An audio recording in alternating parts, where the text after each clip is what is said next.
Irmãos e irmãs, bom dia novamente. Que passagem diante de nós, não é? Achar um fio condutor aqui é bem difícil e talvez seria melhor nós pregarmos umas 10 mensagens do 4, mas com a graça de Deus a gente vai ver que existe uma condução aqui, uma harmonia em Êxodo capítulo 4, que está continuando a história que a gente viu nos últimos domingos. A gente viu, por exemplo, no Êxodo do capítulo 2, qual que é a identidade de Moisés, quem é Moisés, de onde ele veio, o que significa o nome dele, e semana passada a gente viu em Êxodo 3 a identidade de Deus como o grande eu sou, como o Yahvé, aquele que é o Senhor. E agora em Êxodo 4 nós temos esse encontro dentre essas duas identidades, que é Deus, Criador de todas as coisas, e Moisés, que é quem Deus escolheu como veículo para salvar o seu povo Israel. Irmãos, a maioria de nós aqui, a grande maioria de nós aqui, veio de um contexto carismático e de um contexto pentecostal, e surge na nossa mente, às vezes, muitas dúvidas a respeito de dons extraordinários, de sinais e maravilhas, de milagres, como nós podemos lidar com isso, o que a Bíblia ensina com isso.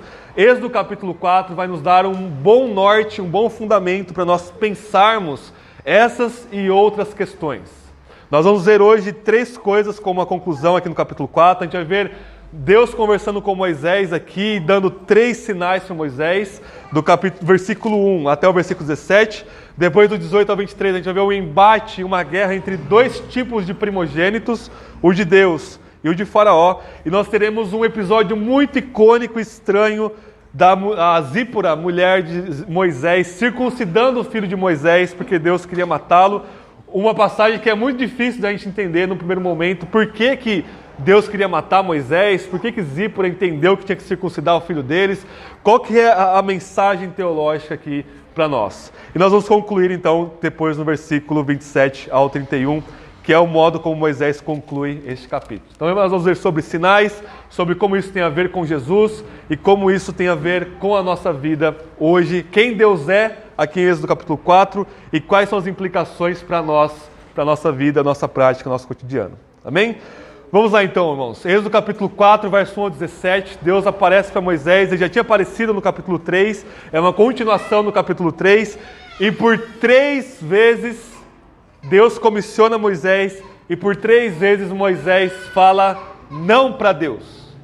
Isso é muito interessante. Aquele que é o cara do Antigo Testamento, para os judeus, Moisés é o epítome, o clímax de um personagem do Antigo Testamento, o fundador e representante de toda a religião judaica e da religião israelita do Antigo Testamento. Ele já começa mostrando vários pecados dele. A gente viu no capítulo 2 que ele mata o egípcio, foge com medo de Faraó, e ele acaba fazendo várias coisas atropeladas ali. Ele quer se aproximar da sarça ardente lá no Sinai, que a gente viu semana passada, com curiosidade. Deus fala para ele: não se aproxime, Moisés, porque aqui é a Terra Santa. E aqui ele fala não para Deus 3 vezes. Primeiramente ele fala, capítulo 4, verso 1. Então Moisés respondeu: mas eles não acreditarão em mim, nem atenderão a minha voz, pois dirão: o Senhor não te apareceu. Então a primeira desculpa que Moisés dá para Deus aqui é que os israelitas não vão acreditar nele. Deus manda ele fazer os sinais diante de Faraó, ok, mas e se os israelitas, o povo que eu vou libertar, não quiser me ouvir? Porque eu vou chegar lá e dizer: Yahvé me apareceu, o eu sou me apareceu. Eles vão dizer: ele não apareceu coisa nenhuma, você está viajando aí, querendo colocar peso sobre nós. Essa é a primeira grande desculpa de Moisés. E aí Deus, em resposta, dá 3 sinais para Moisés, que a gente vai ver cada um deles pormenorizadamente. Depois Moisés fala, verso 10, então disse Moisés ao Senhor: Senhor. E no hebraico é tão engraçado ou trágico quanto o português, né? Tipo, tentando dar uma ênfase na fala dele para Deus prestar atenção na desculpa dele. Eu nunca fui um bom orador, nem antes, nem agora que falaste a teu servo, pois sou pesado de boca e pesado de língua. Esse pesado de boca e de língua a gente não sabe o que é, a gente não sabe se é um problema que ele tem de nascença, se é um problema que ele teve depois, se ele desenvolveu algum problema depois, ou se ele não sabia falar muito bem o hebraico, porque ele viveu 40 anos no Egito, falando lá egípcio, ou pode ser tudo isso junto ao mesmo tempo, mas ele dá essa desculpa de que ele não consegue falar. Ele tem a boca pesada, ele não teria uma desenvoltura para a falar isso? Deus responde categoricamente no verso 11. O Senhor respondeu: quem faz a boca do homem? É igual Paulo lá em Romanos 9, né? Quem és tu, ó homem, para discutir com Deus? Ou quem faz o mudo, ou o surdo, ou o que vê, ou o cego? Não sou eu o Senhor? Deus está colocando a soberania dele em questão. Até mesmo as pessoas com alguma deficiência, é Deus que coloca isso com um propósito na vida delas, é Deus que faz todas as coisas, ou seja, é Deus que fez Moisés com a boca pesada, seja lá o que isso signifique. Verso 12, então vá agora, estarei com a sua boca e te ensinarei o que deves falar. Ele, porém, disse, a última cartada de Moisés. Moisés está usando toda a sabedoria do Egito, de 40 anos estudando lá na Oxford egípcia, contra Deus. E ele consegue só esses 3 argumentos pífios aqui. Ah, Senhor, verso 13, peço-te que envies outro que queiras enviar. Os pentecostais brincam de forma muito certa, né? Eis-me aqui, envia aquele ali. Perfeito esse trocadilho para descrever Moisés aqui, né? Não tem mais desculpa. Ah, eles não vão acreditar em mim? Eu não sou bom orador? Deus fala, não, isso não é desculpa. Ah, então, Senhor, envia outra. E já coloca para além dele mesmo. Verso 14. Então a ira do Senhor se acendeu contra Moisés. Deus se ira contra Moisés e fala para ele chamar o seu irmão Arão para falar por ele. Então, Deus fala para Moisés, Moisés fala para Arão, Arão fala para os israelitas. E no caso também para Faraó lá no Egito. Ou seja, Deus quebrou todos os argumentos de Moisés aqui. Nós estamos vendo aqui um tipo de Salvador, um libertador, que é um tipo de Cristo. Cristo é o novo Moisés, mas que é o oposto de Cristo nesse sentido. Jesus, ele é o cumprimento máximo de Moisés e ele não fala nenhuma dessas coisas. Ele diz, a minha comida e a minha bebida é fazer a vontade do meu Pai. Moisés contrasta com Jesus aqui no caso. Mas, irmãos, vamos dar uma olhada nesses 3 sinais que Deus dá para Moisés. Êxodo capítulo 4, verso 2. Perguntou-lhe o Senhor, que é isso na sua mão? Moisés respondeu, uma vara. Irmãos, vara no Antigo Oriente Próximo, aqui na época de Moisés, ela tinha um sentido de autoridade. A vara ou cajado que ele usava para pastorear ou para qualquer outra coisa, denotava autoridade sobre aquilo que estava usando esse instrumento, essa vara, esse cajado. Okay? Então Moisés estava lá, ou seja, o cajado do pastor, ele tinha autoridade sobre as suas ovelhas, o cajado de Faraó, ele tinha autoridade sobre todo o Egito. Então a vara aqui é um símbolo na antiguidade de autoridade. O Senhor ordenou, joga no chão. Ele a jogou no chão e ela transformou-se numa cobra e Moisés fugiu dela. De vez em quando eu rio desse texto, de vez em quando eu fico muito temoroso, depende do humor de cada dia, né, irmãos? Ele foge, ele joga a vara, se transforma numa cobra. A cobra era o animal mais temível, um dos mais temíveis antigamente, até hoje o é, né? E ele foge da vara. Então o verso 4 diz, então o Senhor disse a Moisés, estende a mão e pega pela cauda. Ele estendeu a mão e pegou-a e ela transformou-se numa vara de novo. Para que eles acreditem que o Senhor, o Deus de seus pais, o Deus de Abraão, de Isaac e de Jacó, te apareceu. Então esse é o primeiro sinal. A vara, que simboliza a autoridade, se transforma numa cobra, numa serpente. Qual que é a mensagem e o significado disso aqui? A gente viu lá em Êxodo capítulo 1 o quê? Que Faraó é uma nova serpente. Moisés constrói pontes com Gênesis 3 e Êxodo 1 para mostrar que Faraó ele tinha a sagacidade, ou seja, a sabedoria perversa, da mesma forma que a serpente tinha. E assim como a descendência da serpente iria abocanhar o calcanhar do descendente da mulher, assim também Faraó estava cumprindo isso, massacrando o descendente de Deus, que é os israelitas, o povo de Deus, o filho de Deus coletivo, o Adão social ali da época. E se nós lermos o restante da Bíblia, Isaías, Jeremias e Ezequiel vão identificar tanto o Egito quanto o Faraó como uma cobra. Ok? Ou seja, na teologia do Antigo Testamento, a cobra, que é originalmente ali o veículo do diabo, ela agora se transforma num símbolo para se falar e se referir a Faraó e aos egípcios. Por quê?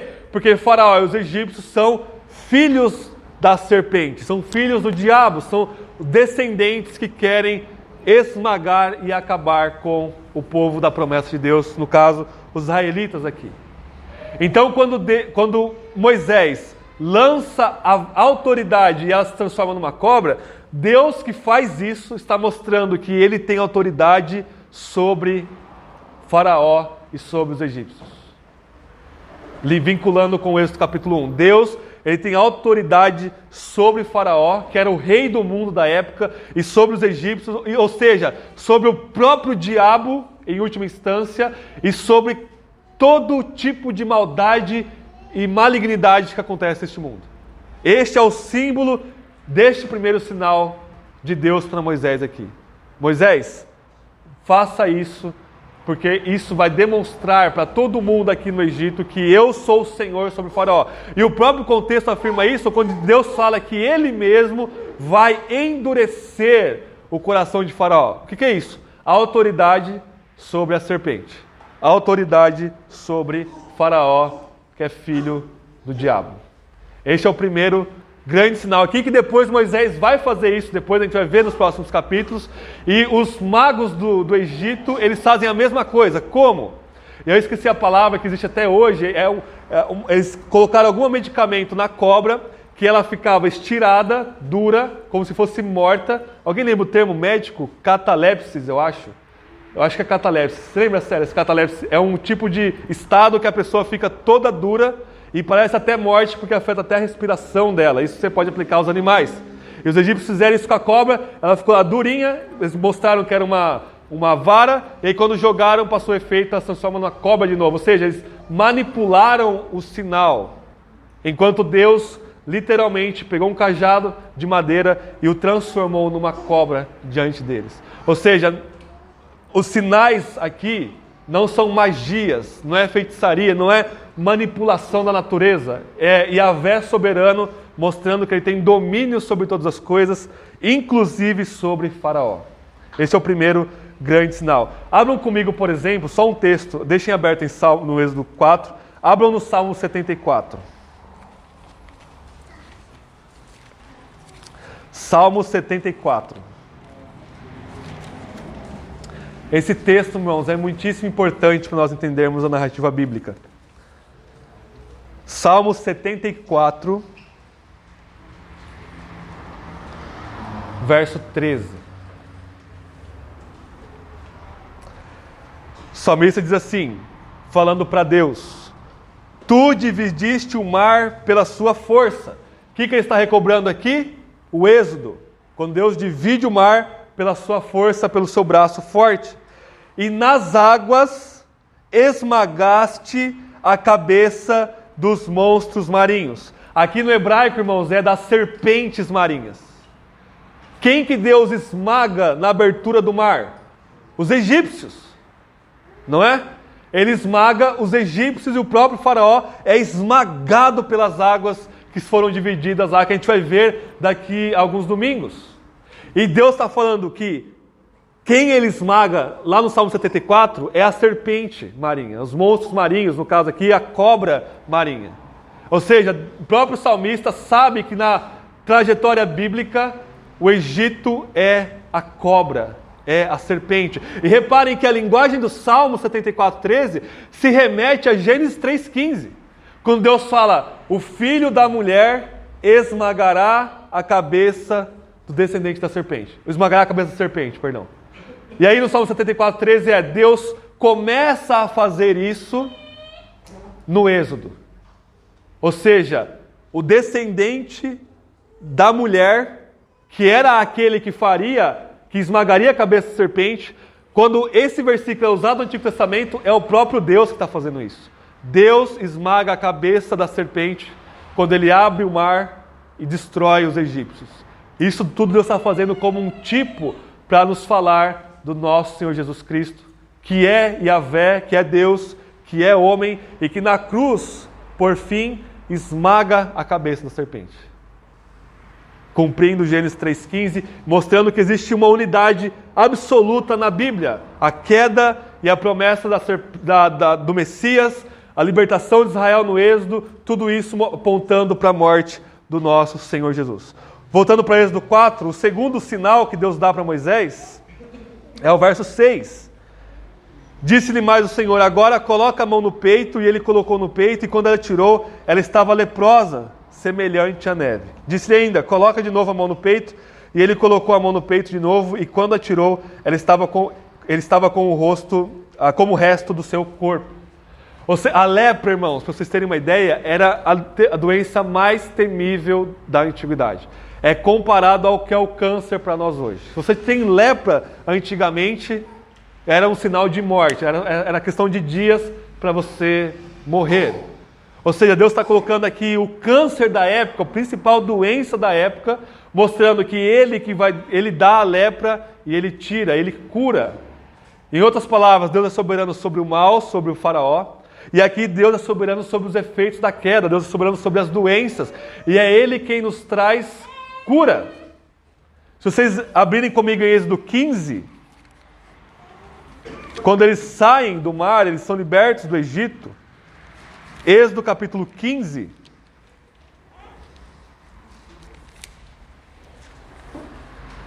Verso 16.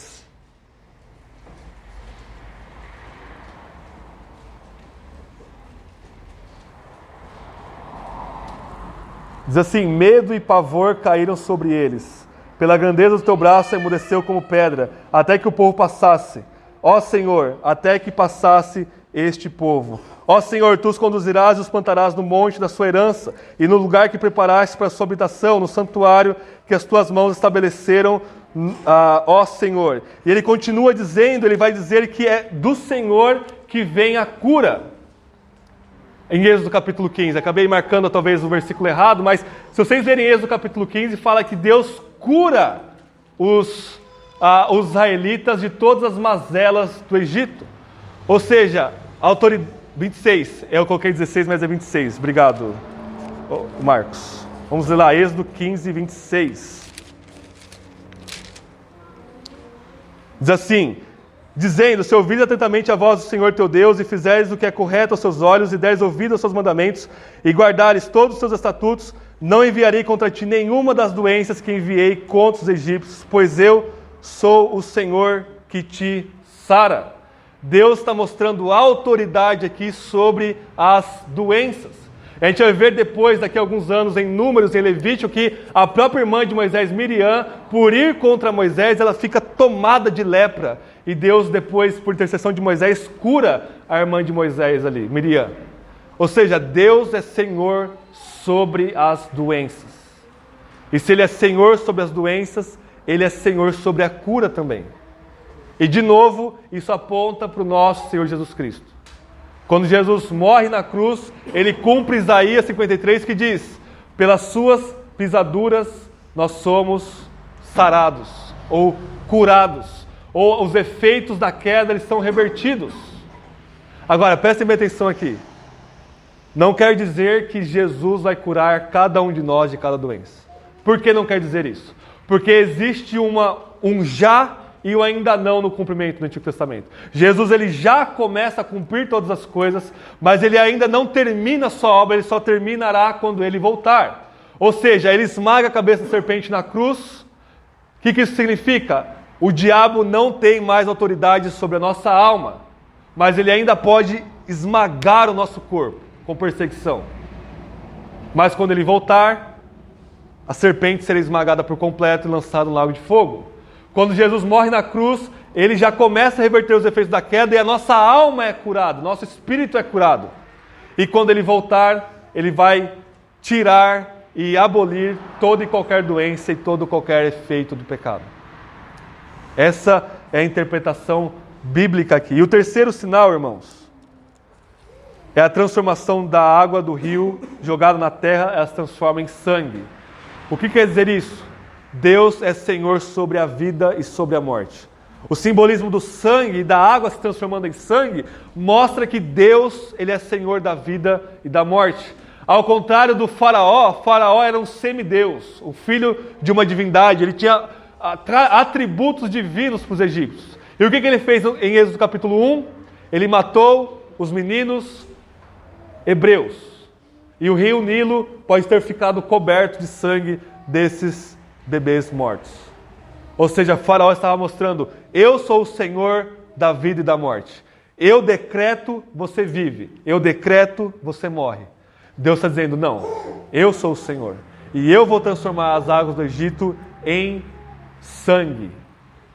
Eu vou ferir as águas do Egito. A gente vai ver isso nas 10 pragas, que o Deus, o panteão dos egípcios, tinha lá o Deus do rio Nilo. E quando o rio Nilo se transforma em sangue, Deus está mostrando que está matando aquele Deus que não existe na verdade, que é só um rio, transformando água em sangue. E de novo isso aponta para o nosso Senhor Jesus, que é Senhor da vida e da morte, e que morreu por nós para nos dar vida nele. Ou seja, todos esses 3 sinais, quando colocados à luz de toda a Bíblia, apontam para o nosso Senhor Jesus Cristo. Apontam primariamente para o Êxodo, para a autoridade de Deus sobre essas grandes mazelas da vida, o mal, a doença e a morte, e Deus mostrando que Ele é Senhor sobre isso, que Ele vai reverter isso, que Ele vai julgar o Faraó e a serpente, que Ele vai trazer cura para o seu povo, e que Ele vai trazer vida dentre os mortos para o seu povo, libertando eles da escravidão do Egito, que era um símbolo de morte ali, de cativeiro. Tudo isso aponta para o Êxodo e aponta para o nosso Senhor Jesus Cristo. Isso é o que esse texto tem a ensinar sobre Deus. Ele é Senhor sobre todos os efeitos da queda. Ele é Senhor sobre o próprio diabo e os demônios. Ele é Senhor sobre as doenças. E Ele é Senhor sobre a própria morte. Nada escapa do domínio de Yahvé. É isso que Deus queria mostrar como sinal e prodígio lá para o Faraó no Egito. E aí, a grande aplicação prática desses primeiros 17 versículos para nós é o seguinte: como que a gente coloca isso em prática? Vocês vão sair do culto, hoje ou amanhã no máximo, peguem um caderno e escrevam quais são as desculpas que nós estamos dando para Deus para não fazer a vontade dele. Essa é a grande chave prática de Deus se revelar aqui para Moisés e Moisés revelar quem nós somos em nossa pecaminosidade. E a grande vontade de Deus para nós é nós vivermos em semelhança de Cristo Jesus, a imagem do nosso Senhor Jesus em santidade, e uma vida de autonegação lançada para o bem do mundo, lançada para proclamar o êxodo do que Cristo veio trazer para nós. O senhorio do nosso Senhor Jesus. E vejam como a soberania de Deus vai quebrar cada um desses argumentos. Talvez você diga: eu sou ignorante, eu não tenho instrução para evangelizar aquela pessoa. É a mesma coisa que Moisés está fazendo aqui. Senhor, eu tenho a minha boca pesada. Talvez você diga: não, e se eles não acreditarem em mim, na minha conversão? Mesma coisa que Moisés está falando aqui. Ou pior, a desculpa em que Deus se ira momentaneamente contra Moisés. Senhor, envia o outro. Deixa o pastor William pregar, deixa o outro falar, deixa o outro trazer o estudo. Você começa a dar todas essas desculpas para não proclamar e viver a palavra de Deus. Cada uma dessas desculpas é pecaminosa, é idólatra e mostra que nós não conhecemos a Deus como nós deveríamos. Se Moisés conhecesse a Deus como Ele tem se revelado a nós, ele não poderia dar essas desculpas. Não é que nós não conhecemos a Deus de forma salvífica, mas esse conhecimento de Deus ainda é raso se nós estamos travados em cumprirmos a vontade de Deus. Ah, Senhor, eu estou doente. Eu sou Senhor sobre a doença. Faça isso, faça aquilo. Ah, Senhor, mas eu vou morrer se eu fazer isso. Eu sou o Senhor da morte. Faça isso e faça aquilo. Ah, mas e se eu sofrer retaliação? Eu sou o Senhor sobre a maldade no mundo. Eu estou no controle de tudo e essa soberania deve ser o nosso propulsor, aquilo que nos impulsiona a fazermos a vontade de Deus. Não adianta encontrar com Deus lá no Sinai e Deus dizer: eu sou o que sou, vai aos israelitas. E aí Moisés começa a dar desculpas. Não adianta a gente vir aqui domingo após domingo e ouvir Deus se revelando para nós e nós continuamos vivendo em meio a desculpas de não cumprirmos a vontade de Deus para nós. Amém? Segundo lugar, verso 18 ao 23. Moisés voltou para onde estava Jetro, seu sogro, e disse-lhe: deixa-me voltar aos meus irmãos que estão no Egito, para ver se ainda vivem. E Jetro disse: vai-te em paz. E o Senhor disse também a Moisés em Midian: vai e volta para o Egito, pois já morreram todos os que procuravam tirar-te a vida. Então Moisés tomou a sua mulher e seus filhos, e fez montar no jumento, e voltou para a terra do Egito. E Moisés levava na mão a vara de Deus, a autoridade de Deus. E o Senhor disse ainda a Moisés: quando voltares ao Egito, tenha cuidado de fazer diante de Faraó todas as maravilhas que eu tenho posto na sua mão. Mas eu lhe endurecerei o coração, e ele não deixará o povo ir. Então dirá ao Faraó: assim diz o Senhor, Israel é o meu filho, o meu primogênito, e eu te disse: deixa meu filho ir para me cultuar, para me adorar. Mas recusaste e deixá-lo ir, e por isso eu matarei o seu filho primogênito. O foco desse parágrafo é mostrar um embate entre dois primogênitos. O primogênito de Deus, que é o povo de Israel, e o primogênito do Egito, que são os primeiros filhos ali que surgem no Egito. O primogênito a gente viu em Gênesis, que é aqueles que herdam as promessas de Deus, é aqueles que são filhos de Deus por adoção. E Moisés está continuando de novo a grande narrativa dramática de Gênesis 3,15.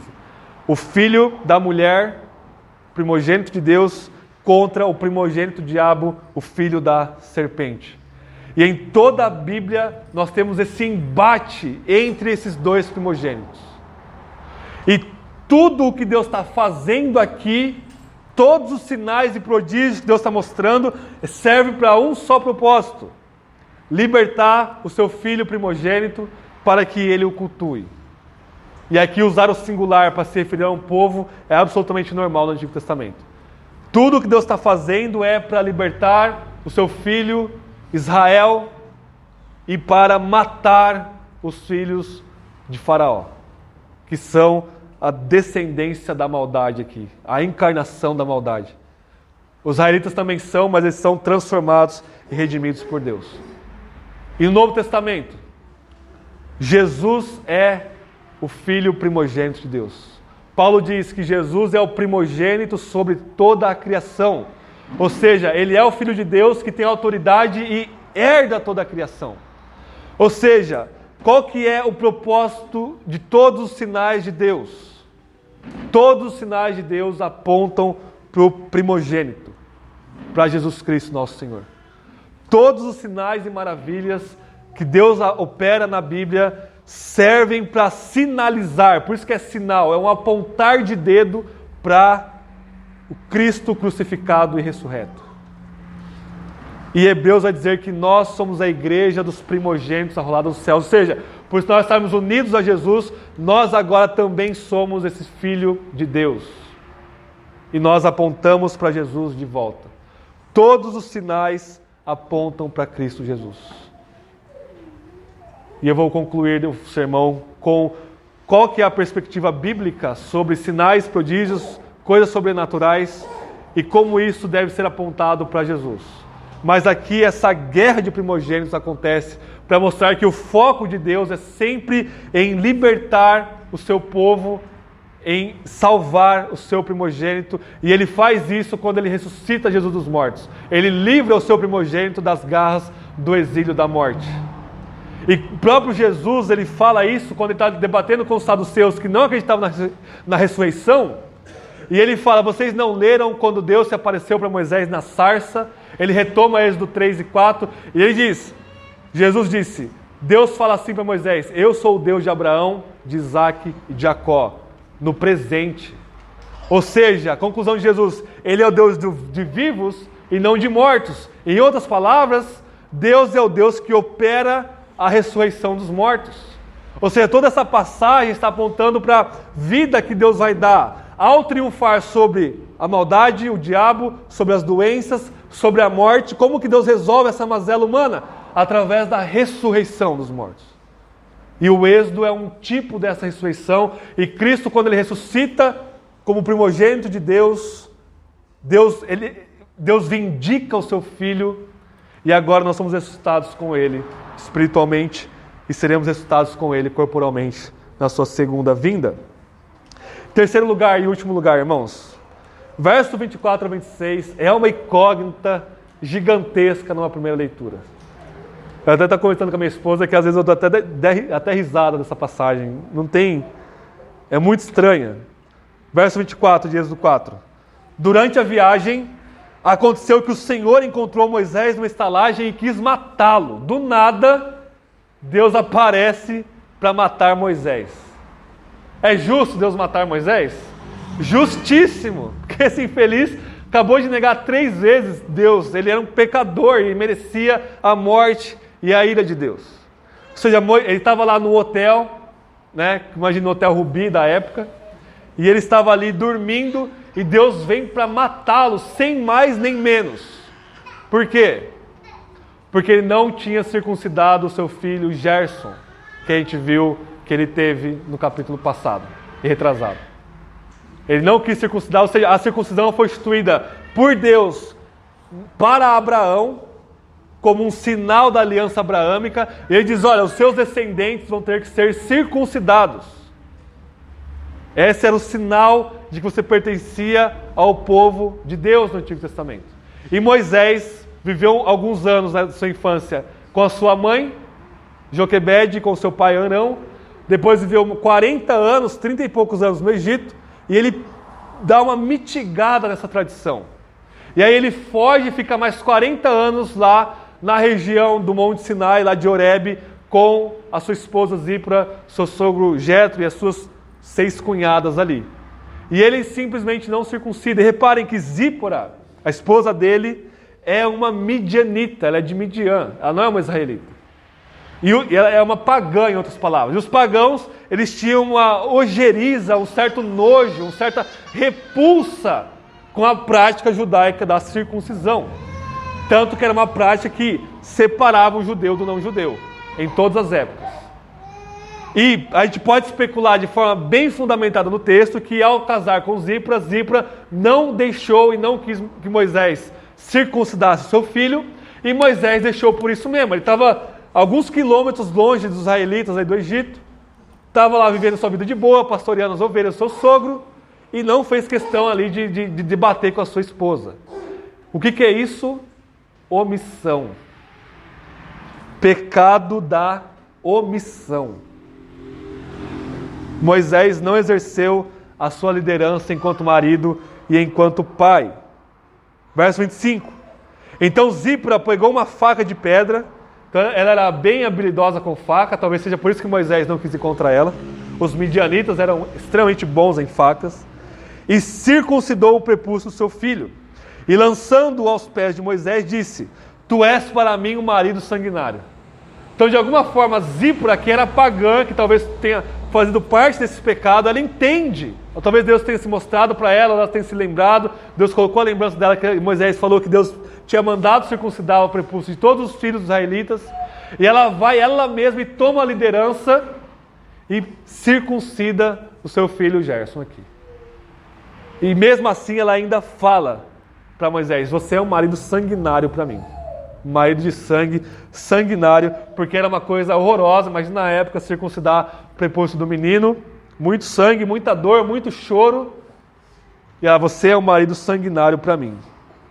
Ela salva Moisés de ser morto, em outras palavras. Verso 26. O Senhor então o deixou, e ela disse: marido sanguinário por causa da circuncisão. O que esse texto nos ensina?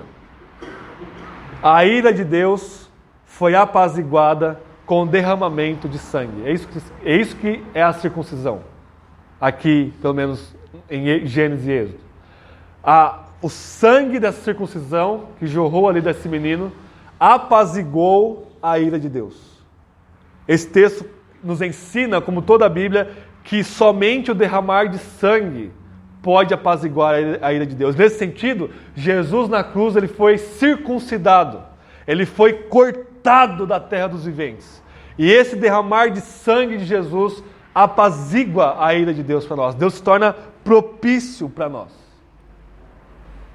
Só que a grande aplicação e o problema prático aqui é o pecado da omissão dos maridos. Quando você lê isso, como homem, você deve tremer na base. Você deve cair em si Se você está sendo omisso, Deus manda você fazer uma coisa, a sua esposa fica com preguiça, cambaleia, às vezes fala não, às vezes não está nem aí, você deixa por isso mesmo, você está cometendo o mesmo pecado de Moisés, e a ira de Deus momentânea pode se acender contra você. Deus pode tirar a sua vida. Ele tirou a vida de Ananias e Zafira por mentirem. Quanto mais um pecado de omissão. Se você está vivendo uma vida omissa, o único motivo de Deus talvez deixar você vivo, talvez seja para aumentar a sua condenação ou para te acordar no culto de hoje. Deus manda você ser líder. Deus manda você guiar a sua esposa e se dar para ela como Cristo amou a igreja e morreu por nós. Você deve liderar os cultos domésticos todos os dias. Ensinar a palavra de Deus para os seus filhos e para a sua esposa. Orar por eles. Se entregar para a santificação deles. Não viver como Faraó, se achando o Senhor e o dono de todas as coisas. O pecado da omissão aqui é trágico. E se não fosse Zípora, Deus precisaria levantar um outro mediador para salvar o seu povo. Não importa o status de Moisés aqui. O grande líder, o grande libertador dos israelitas, o grande ícone do Antigo Testamento, nada disso importa se ele estava sendo um marido e um pai omisso. E Deus iria matá-lo se Zípora não se colocasse ali para fazer a vontade de Deus. Irmãs, façam a vontade de Deus, mesmo que seus maridos não façam. Orem por eles, ou para Deus matá-lo, ou matar o velho homem dele. Paul Washer que fala, lembrei agora, né? O marido não está fazendo a vontade dele, ele fala, eu temo por você, irmã. Se você orar por ele, a coisa vai ficar preta. Porque o próprio Pedro diz que Deus não ouve as orações do marido quando ele não está fazendo o seu papel de marido. Isso é seríssimo para nós. Então, as 3 aplicações práticas pesadíssimas de Êxodo 4 para nós. Quais são as desculpas que nós estamos dando? Como nós estamos olhando para o Filho primogênito de Deus, Jesus? E como nós estamos sendo omissos a fazer a vontade de Deus? E a conclusão prática é, verso 27 ao 31, para nós concluirmos. E o Senhor disse a Arão, vai para o deserto e ao encontro de Moisés. Ou seja, o irmão dele foi até o Monte Sinai e se encontrou com Moisés lá no caminho, no monte de Deus, cumprimentou-o com um beijo. E Moisés relatou a Arão todas as palavras com que o Senhor o enviara e todos os sinais que o mandara realizar. Então, foi Moisés e Arão, eles voltaram lá para o Egito, se encontraram com os anciãos ali, com os líderes israelitas. Verso 30. E Arão falou todas as palavras que o Senhor dissera a Moisés, e este realizou os sinais diante do povo. E o povo acreditou, quando todos ouviram que o Senhor havia visitado os israelitas, e que tinha visto a sua opressão. E inclinaram-se e adoraram. Então os sinais que Moisés realiza diante dos israelitas, dos anciãos, serviu para causar neles fé, eles acreditaram, e uma fé que levou eles a adorar a Deus. Eles se inclinaram e adoraram. Uma fé adoradora, uma fé devota a Deus. Como nós podemos entender, então, a questão dos sinais e maravilhas nos dias de hoje? Eu vou concluir com isso. A gente tem esse grande debate entre o cessacionista, que acredita que os dons cessaram, e o continuista, que acredita que os dons e os milagres e as maravilhas continuam. Nós temos esses 2 polos. Mas existem outras formas de pensar sobre isso do que essa dicotomia cessar ou continuar os dons. Os reformadores, Lutero, Calvino, Zwinglio, eles não eram nem uma coisa nem outra. Eles eram providencialistas. O que é isso? Ele vai inventando mais um termo técnico aí. O providencialismo vem da providência de Deus. O que a providência de Deus faz? Ela normalmente age de acordo com as leis que Deus estabeleceu na criação. E Deus pode, hora ou outra, romper, transcender, sobrepor essas leis. É o que nós chamamos do sobrenatural, dos sinais e maravilhas. Transformar um cajado numa cobra é um momento da providência de Deus quebrando as leis que ele próprio colocou na natureza. Ele pode fazer isso porque ele é o Senhor das leis. Ou seja, a providência de Deus, ela pode fazer todas as coisas, mas geralmente ela age de acordo com as leis que ele estabeleceu. Qual que era o ponto de Lutero? Lutero era contra os sinais e maravilhas da Igreja Católica Romana do final da Idade Média, que era ridículo, que era igual hoje, era uma crendice, a Santinha apareceu lá no Rio e operou milagres, maravilhas. Mas que porcaria de sinal é esse que ninguém viu? É um conto, você inventa uma história para você colocar credibilidade à instituição religiosa. Lutero e os reformadores eram contra esse tipo de sobrenaturalismo católico romano.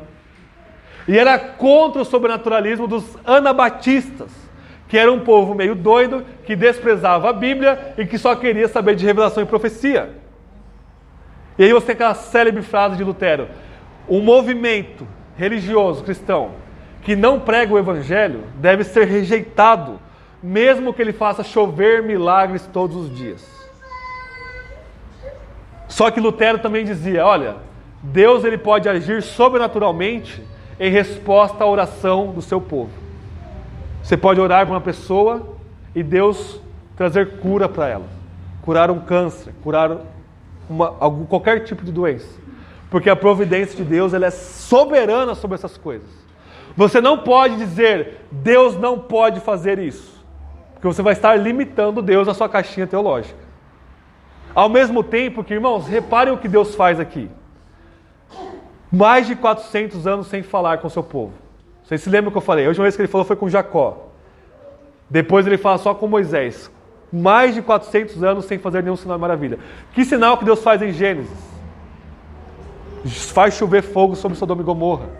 Depois ele age por meios naturais. Ele revela para José que ele devia fazer 5 anos de fartura e coletar ali os alimentos para ficar 5 anos de miséria. Meios naturais. Sonhos não é lá grande coisa. Não é uma intervenção. Deus está usando sonhos, que é uma coisa natural nossa, para preservar o seu povo. Ou seja, existem momentos que Deus intensifica os seus sinais e maravilhas para quê? Para validar a sua palavra. É isso que ele está fazendo aqui em Êxodo. O faraó não conhece a Deus, os israelitas também não conhecem a Deus. Moisés está produzindo a multitude de sinais aqui através do poder de Deus para validar que ele é o profeta escolhido por Deus. Depois Deus passa séculos sem fazer nada. Até os israelitas entraram no Egito, lá, Josué, os juízes, têm sinais e maravilhas. Depois, nada. Deus usa Davi para matar a espada os inimigos dele.